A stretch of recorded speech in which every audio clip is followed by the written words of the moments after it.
Good morning and thanks so much for tuning into the trade setup with me, Niraj Shah. Let's take stock of what's happened in the world markets. Remember, the inflation print in the US was a bit better for the markets, and which is why you had this stick of green on the Dow. I mean, I'm sure the Dow investors were happy as well after so many days of a downtick or largely subdued performance. The tick of green out there, which is positive. I mean, in the futures market as well, about 0.25%, which is good. Bitcoin has gotten slammed. Dollar strength is okay. Yields have come off a little bit. All of that is positive. Asia, I'll be surprised if there is large red. I mean, Shanghai is okay, but Nikkei about 1%. Or Hang Seng, I think Kospi, ASX, etc. largely okay. Our market should also have a tick of green this morning, buoyed by the world markets. Remember, just in or around that support level or just broken that support level, and therefore, this is constructive. Let's wait and watch how this shapes up. So what's the trade setup? I think the Nifty ended below the 200-day simple moving average, which is largely a negative. But can today's close take it above that mark? And will that help? Or is this some bounce back, which again resumes, after which the downtrend again resumes? I think that we will get to know only during the course of the week. I think it's difficult to kind of predict that because our markets by themselves have negatives, but this is, the global market mood is positive. And bottom up, there are some individual pockets which are positive today, so therefore will be nice. But from a larger perspective, I'm just putting out, one, the GST impacted sectors may react in early trade today, so watch out for insurance for sure in trade. I think that will have probably a bit of a negative impact, and real estate sector, which has largely been strong, may see some soft sentiment.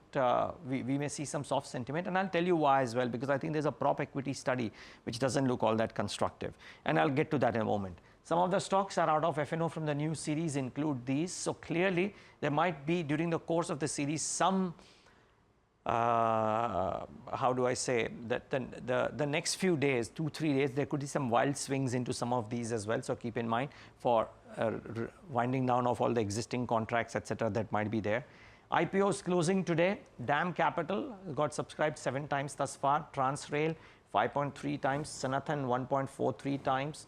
And there is Concord Enviro 1.23. Mamta Machinery, small IPO by the way, 37 times subscribed thus far on day 2. This is all day 2 subscriptions, by the way. Will close today, so today these numbers will go up higher. So watch out for, I think from a subscription perspective thus far, watch out for DAM, watch out for Transrail, watch out for Mamta for sure.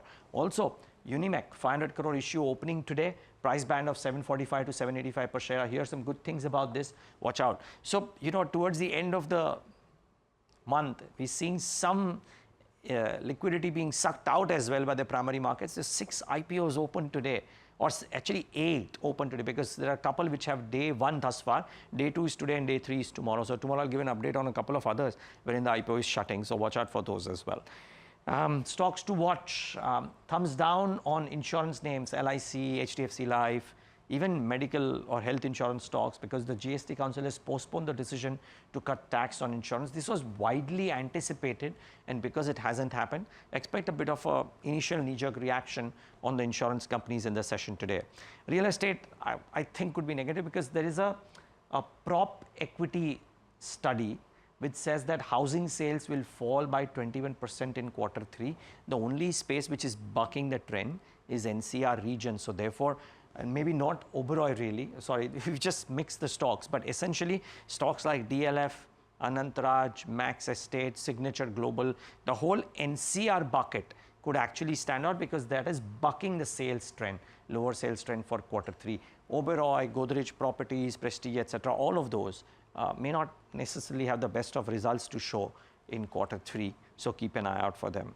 Vedanta, a thumbs up from my end because has revised the previously proposed demerger scheme, will now retain the base metals company within Vedanta Limited, but effectively this brings it a step closer to its demerger process. Will get completed apparently in Jan 2025, and this should be positive for Vedanta. So keep an eye out for Vedanta in the session today. Certainly a stock that you want to keep an eye out for. Just keep in mind, DGTR has also initiated, no, let's stick with Vedanta for a moment, please. DGTR has initiated a safeguard investigation on appeal from the Indian Steel Association. Appeal includes provisional measures and tariffs for 4 years. If it is imposed as proposed on countries contributing more than 3% import volumes, it reduces scope of intervention. I think Tata Steel, JSW Steel, Jindal Steel, etc. could be large beneficiaries. So watch out for metals in the session today as well. Could be an interesting bucket. Now, ITC will demerge the hotels business. We spoke about it into ITC hotels from Jan. I think the date has been changed to Jan 6th, but effectively first week of Jan, you will see this happening. And this has got two impact, viewers. One, that there is this whole demerger, so value unlocking, that is part one. And because hotels is a cash guzzling business, the cash which was hitherto getting into ITC hotels will now be used for the FMCG shareholders, which is the main board ITC company, and therefore the dividend yield on the resultant residual ITC stock will actually go up as well over a period of time. I think two positives. I would suspect ITC could see a positive reaction today. Watch out for this one. L&T will definitely see a positive reaction. Ministry of Defence has signed a contract worth 7,600 crores with Larsen and Toubro. Watch out for this one. Sterling and Wilson has gotten an order as well. So this is the L&T order. Now Sterling and Wilson has gotten a 1,200 crore order for 500 megawatt BOS project in Gujarat. It's a repeat, it's an order from an existing client with operation and maintenance included in it. Current order book as a result of which now stands at 12,250 crores versus 8,080 crores in FY24. Just shows the order inflow that has happened in the current year. So watch out for this one as well. Interaj Building Products has projected 50% growth in North India for FY25-26, as a result of which eventually North India will contribute to 30% of the company's overall business volume in FY26. Now, I'm giving it a thumbs up. I would presume this is positive. We don't know what happens to the other segments, so that's an unknown. But this, I believe, should be construed positively. Very quickly, JBM Auto positive order win for 343 electric buses. Laurus Labs, two firms have invested together 120 crores in Laurus Bio, so that's the other positive. Aarti Pharma Labs, Jaya Chandrakant Gogri. So Chandrakant Gogri's relative has bought 5 lakh shares. Maybe the street views this positively. And then two names from brokerage. DAM Capital on JSW Infra, target price of 400, which is a 30% upside. Lastly, very quickly move to Investec on Bajaj Auto.